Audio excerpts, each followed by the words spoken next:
Hey, what's up, you guys? Jeff Cohn here with another episode of the Team Building Podcast, where we interview top team leaders, broker owners, thought leaders from across all of North America. Today, I have a very special guest, Mr. Rock Thomas, coming to us out of Montreal, Canada. You might know him from his Goalcast video that had over 100 million views. Yes, you heard that correctly. 100 million views. Mr. Rock Thomas, thank you for coming on the podcast today, sir.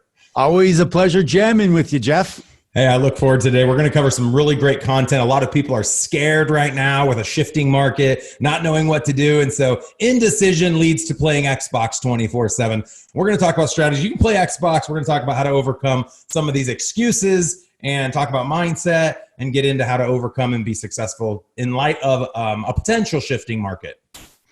You know, I think Mother Nature is pissed. And the coronavirus is just a wake-up call for everybody, and an opportunity for you to check out how you've been prepared for a shift in life. And that means, what are your morning routines? What are your mindset when things don't go the way you want? The majority of people try to control things outside of them. And now that's really, really difficult to do. And you're seeing the internal mastery of people by the way they're showing up. Right now, my market center is doing better than ever, because we pivoted instantly, and based on a lot of the stuff we've learned from Shift and from Tony Robbins and other people like that, this is the time that leaders step up, and this is the time that a lot of wealth is going to be transferred. I love it. Rock, you had taught me maybe even 5 years ago, you had the quote, don't apologize for being awesome. You're running a very successful market center in the Keller Williams model up in Montreal. How many agents do you guys have right now? So we have two market centers, one that I run, one that I'm a part owner. So we have about 225 agents in the two of them. Okay, awesome. And I know you're an author, you're a coach. Share with our audience very briefly about your experience working in the Tony Robbins organization, and then what your coaching platform looks like right now. Well, I've done 74 Tony Robbins events in 20 years, walked on fire 45 times. And what I did learn about working in the personal development field is, first, you get information, then you got to get it again and again and again, like read and reread and listen and re-listen, because you pick up different things as you evolve. And then you practice and practice and listen and practice, and then you get to a level of mastery.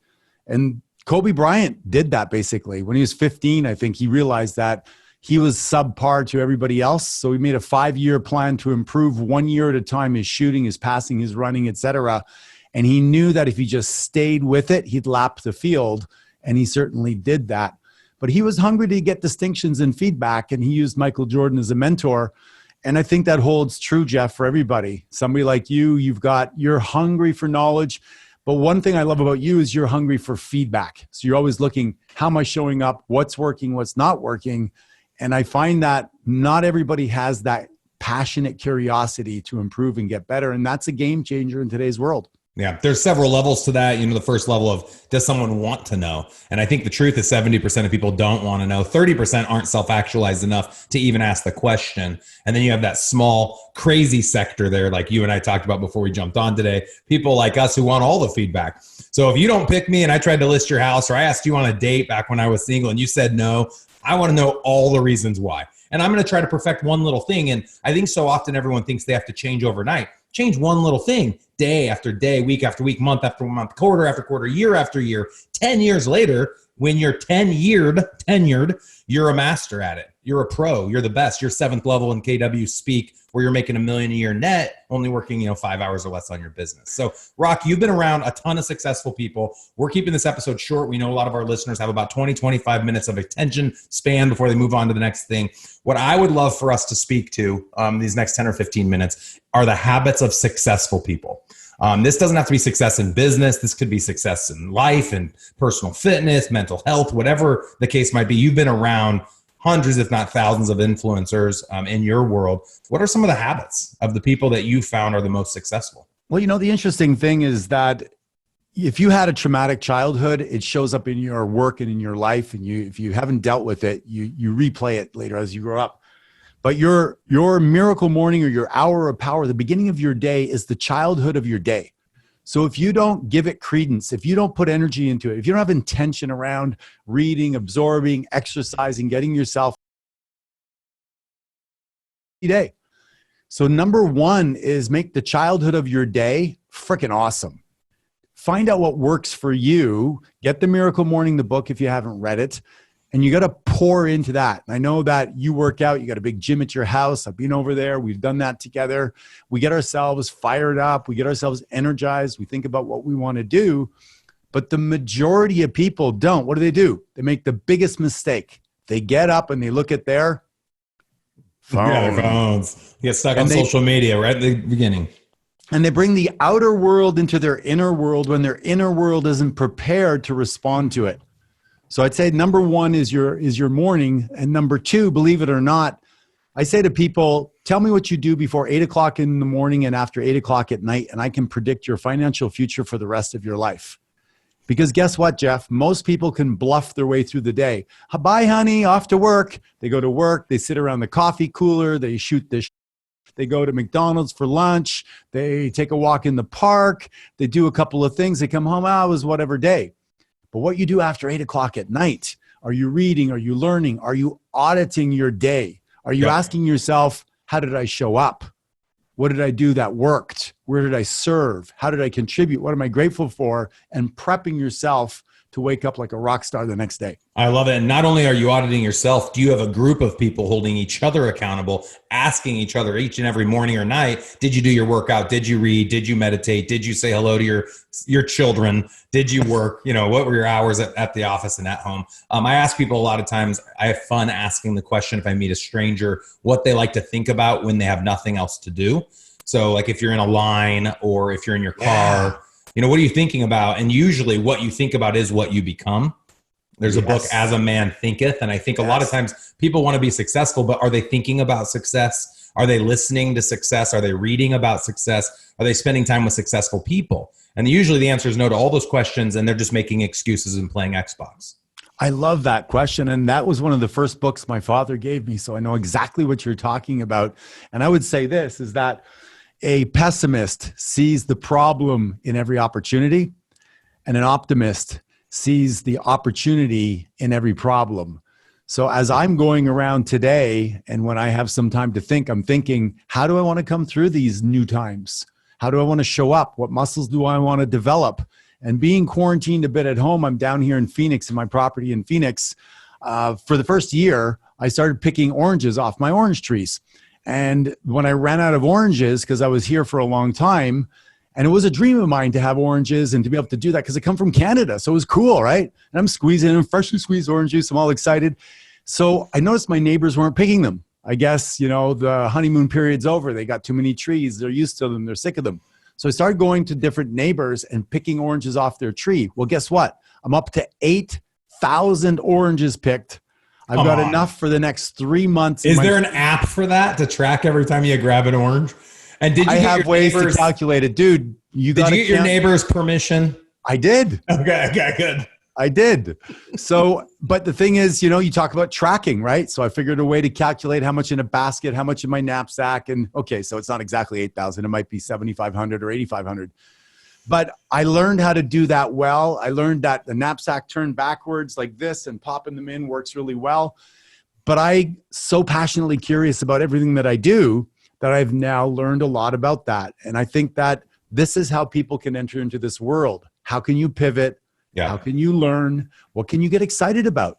What I love about this one, Rock, is I don't think you're thinking, how do I monetize orange picking? I mean, you might have had moments, but you're doing it because you love it. And how many of us can say the same? So often I know people that have my problem where you're addicted to entrepreneurial ventures. There's always the net modification that's attached to it, which I think is more of a scorecard than anything. But I think it's great that you found something that's active, that's fun. You're out in the sun. You love orange juice. You love oranges. I do too. And so that's a really good example. One of the things that came to my mind with you giving me the compliment of my ability to ask questions and look for ways I had gone wrong. My wife pointed something out when we were just dating when we were young. I was probably 22 or 23. And this probably came from my makeup. I don't even know where this comes from. You could probably tell me better than I. But every time we would leave a social setting, I would spend 30 minutes on the drive home talking about how things went.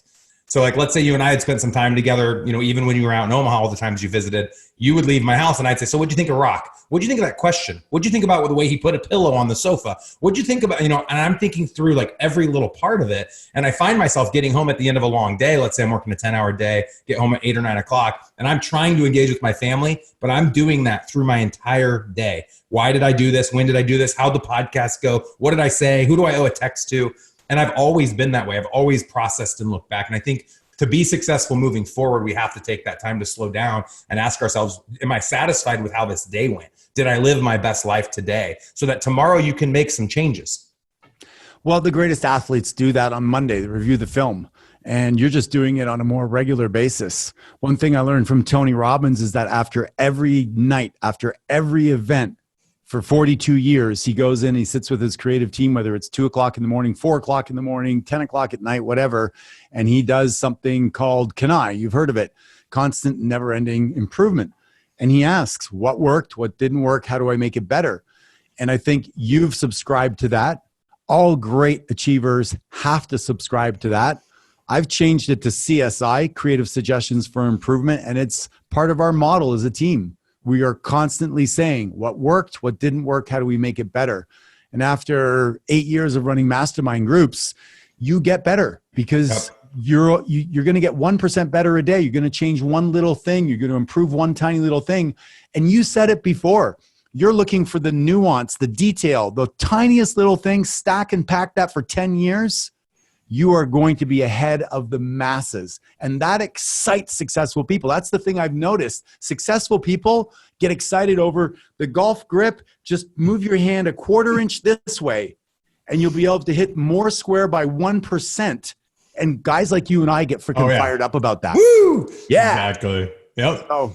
Totally. I love it. Great example. So what are some other strategies that you've seen out there? And we could also get into the negative, which are what are some of the limiting beliefs? One of the limiting beliefs I actually experienced on this show right now, when you were talking about Kobe Bryant, I made an excuse that one of the reasons he's successful is because of the body type that he has. And I hear this happen so often. People use it with athletes. Well, I could have never played professional football because I'm not 6'6", or I couldn't bench 400 pounds, or whatever the case might be. It happens in business. It happens in personal health. It happens in mental. It happens in every area where people say, that's fine that Rock is so successful, but look at the life Rock has and look where he came from and all the opportunities that were handed to him. But if you truly know Rock's story, you guys, we're going to put a link in the show notes of his Goalcast video. I cried. I know Rock super well, but didn't know everything. He gets intimate in this video and talks about his upbringing and how he was treated by people that should have treated him differently. And it's pretty heart-wrenching. And we always assume that the people that are at the top because someone gave them an opportunity we were never given.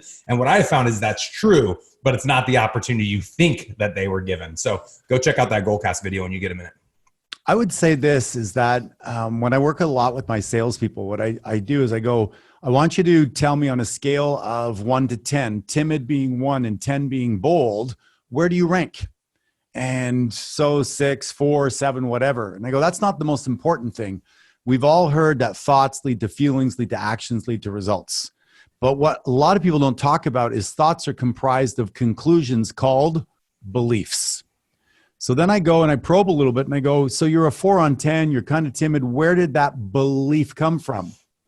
And when you start to unveil that, that's where the opportunity in personal development is, because somebody might say, well, my parents told me it's not nice to brag.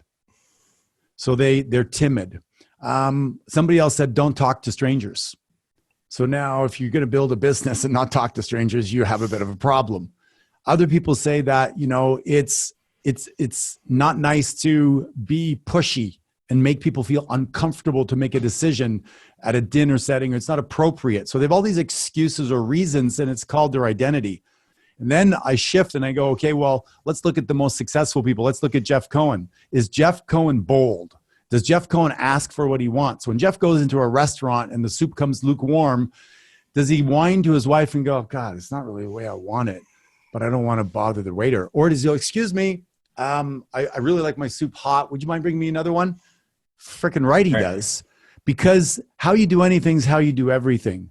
So I would say for people that are listening to this, now is a time, right, to be bold and to develop, or to at least look for the reasons why behind you've chosen not to be bold. because fortune favors the bold. Wow. Very well said. I appreciate that, Rock.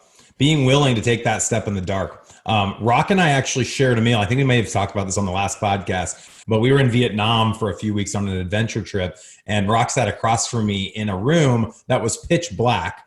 All of the employees were blind, and it was a restaurant. It was like a 5 or 6 course meal, and you ate the whole thing in the dark. And what I think is interesting is people will ask me, Rock, why do I believe I'm successful in the areas that I am successful? And honestly, the answer is I was willing to take steps in the dark when I had no idea what was on the other side, because I knew the worst thing that could happen is I might fall.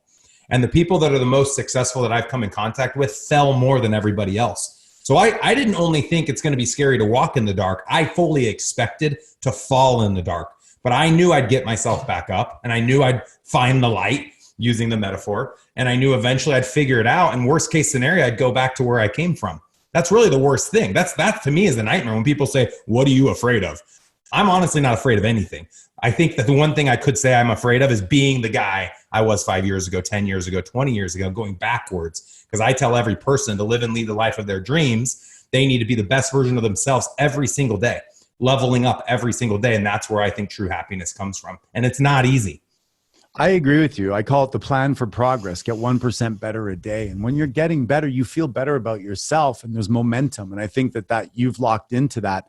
I remember when I was about 17 or 18 years, I was walking along the sidewalk on my way to McDonald's where I was working, and I passed by this really attractive girl at a tennis court. And I'm thinking to myself, I should ask her out on a date. And then fear came over me. And I remembered a quote I read by Vernon Howard. It says, do what you fear and it will disappear. So I started to walk right towards her, because physical can change mental more easily than mental can change physical in many cases. And as I'm walking to her, I could feel my body, part of it wanting to pull back and part of it wanting to go forward. So then I had to visualize maybe what it would be like if I kiss her, and then what it would be like if she says, you stupid, ugly, skinny runt, which was my identity at the time. I finally got to her and I'm like, Bond, James Bond. And she's like, what? Come on. But the thing that happened is she recognized the courage it took for me to step up. And we engaged. I don't even remember what I said, but I did get a date, and we dated for a few months. And what I remember, because anytime you have a significant event like that, Jeff, you write down, whether conscious or not, in your operation manual for future use. I can do it again. Right. When I was bold, when I did what I was afraid of, I got this awesome result. Or I got this really great lesson of how to never do it again. Both are fantastic. Yep. And that propels activity. And I think that is the game changer. You and I have learned that. Absolutely. Take bold action. I'm going to win or I'm going to learn. There's never any losing. And once you get that, you become your own hero. I love that story. That's a great example. And I think the biggest tragedy in life is that, to the point you made earlier, is people operate off of a belief system that was created by something someone told them or one single experience. So had the first time you done that, the person laughed in your face and said, oh my gosh, no one would ever want to be with you, you're disgusting, it would be really hard the next time to do it again. Because why would you want that? And this applies to prospecting or trying to start a new business or get a new business partner. The first time someone says, no, I'd never join your organization, who are you? Or no, I'd never want to partner with you, you don't have any money, or whatever the case might be. It might be the excuse you then tell yourself, the story you tell yourself the rest of your life. I have a story from kindergarten. The first person I ever remember asking if they'd be my friend told me no. So I went up to her in kindergarten. I'm 5 years old. I do not have the mental capacity to deal with an answer like that. And I just was looking for someone. Everyone's a stranger. And I go up to this random person. I probably thought she was cute or nice or whatever. And I said, hey, will you be my friend? And she goes, no, and turned around and walked away. And I remember it crushed my little 5-year-old soul. I remember that story. And you don't remember a lot from that young, but it would hurt me. I was like, why would she want to hurt me? And it's interesting because people wonder why I am so self-actualized. I think literally at 5 years old, I started asking myself, why did she say no? What did I do to make her say no? Was it what I was wearing? Was it because of how I looked? Was it because I was a boy? And I started to become cognizant. So the next time I asked someone, I didn't want to hear no again. I wanted to figure out how I could change. So people said yes. And here I am, 38 years old, still analyzing. Yeah, and it worked for you because you're one of the greatest people I know at meeting people and creating rapport and bonding and discussing things immediately that matter and giving a Yeah. sense of, people feeling like they belong and included. So I call that a triple E, Jeff, an extreme emotional event. And it can either scar you or it can create you. And successful people do exactly what you did is they ask questions about the event, because no event is true or false or right or wrong. It's either useful or not useful, or it's empowering or disempowering. And so at the moment, it was very hurtful. But by looking at it from a different perspective, you're able to go, okay, well, then maybe what about this approach or that approach? And I think salespeople make the mistake of trying to convince people to sell now instead of asking the right questions to determine if they need the service. And then they move on to the next one until they find people that need the service versus burning themselves out trying to convince the 3 people they talk to every day that they should try to sell. So these distinctions are the things that create success and or Love failure. it. Well, it's using the girl analogy when you went up when you were 17 to ask for the date. If you had been beside yourself and she had shot you down, what I would tell my son or a salesperson is go do that 99 more times today. And I guarantee one of these people is going to say yes. Yes. And that's the game is who's willing to lose the most. And I've said this so many times. The biggest loser is always the biggest winner. 100%. And then quotes are so great to keep you on the path to success. It's like Winston Churchill said that success is maintaining your enthusiasm in spite of the setbacks. Or read the 4 agreements. Don't take anything personal. And when you are equipped with that kind of energy or thoughts in your mind, you can handle higher levels of no's. It's not even rejection. It's not rejection. If I tried to sell winter tires to somebody on the street here in Arizona right now, it's not going to work. But if I'm not intelligent enough to go, it's the wrong timing, the wrong product, I might take it personally. And that's shame on me for a lack of awareness. Yep. I love it. For anybody that doesn't know, the Team Building Podcast focuses again on interviewing top, not people like Rock Thomas who inspire, who change lives, top team leaders and broker owners all across the North America that have helped build up successful real estate businesses and taken their businesses to the next level. And we really appreciate you, Rock, coming on today and shedding some light on some of these limitations that I know we all have in one way or another in our lives. We would like to invite, as Elite Real Estate Systems, we would like to invite anyone listening to check out our team product and our agent product, where we bring people together in a virtual coaching platform. We started this 4 years ago, pre-pandemic, but we have some amazing giveaways right now for anybody that is wanting to get into something that's consistent, that's weekly, that includes accountability, and will help take your business to the next level. You can go out to eliterealestatesystems.com to find out more information about both the agent training program and the team leader training program. Rock, how do people get in touch with you? Thank you for the time you took today out of your busy schedule. rockthomas.com, baby. Just go to my website and you'll have everything you need there. They can go to my I Am Movement podcast also if they want to learn about how they can shift some of these limiting beliefs and some of these identity pieces that have been given to them at their birth by programmers. Come and learn how to update your software. That's what we talk about on our podcast. And we've had some great guests, Robert Herjavec from Shark Tank and Marianne Williamson, who's running for president, actually. Pretty cool lady. So, and any social media platform, they'll find me, Rock Thomas. Awesome. Well, Rock, thank you again. This was an awesome episode. I know there's a lot of huge takeaways in here, a lot of great book recommendations, a lot of great quotes. So anyone listening, just keep listening and find the best podcast, the best content. What I found is the difference between you and me are the books that you read, the people you spend your time with, and the podcasts you listen to. Let's change our lives. Jamming with Jeff. Appreciate it, Rock.